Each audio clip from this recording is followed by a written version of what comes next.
নাগরিকের আয় বাড়লে আমরা বিশ্বাস করি প্রত্যেকটি নাগরিকের আয় যত বাড়বে রাষ্ট্রের আয়ও তত বাড়বে।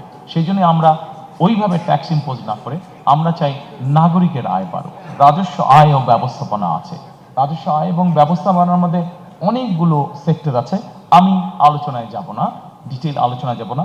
আমি শুধু একটা কথাই বলবো, একটি দেশ পরিচালনার জন্য অবশ্যই অর্থের প্রয়োজন হয়, রিসোর্সের প্রয়োজন হয়।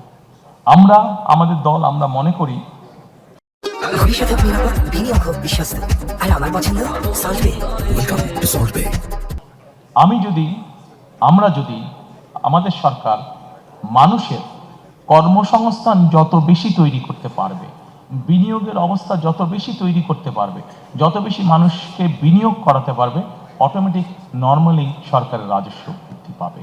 আমি সেই জন্যই বরাবর আপনাদের সামনে বলেছি, আমাদের মূল লক্ষ্যই হচ্ছে যত বেশি সংখ্যক কর্মসংস্থান তৈরি করা, যত বেশি সংখ্যক দেশি এবং বিদেশি বিনিয়োগকারী যারা আছেন তাদেরকে উৎসাহিত করা, প্রতিষ্ঠান তৈরি করা, বিনিয়োগ করা, বিনিয়োগের মধ্যে শিল্প এবং শিল্প প্রতিষ্ঠান তৈরি করা, যাতে করে বেশি সংখ্যক মানুষ কর্মসংস্থানের সুযোগ পায়। কারণ বিনিয়োগ করলে নিজে থেকেই রাজস্ব আয় বাড়বে।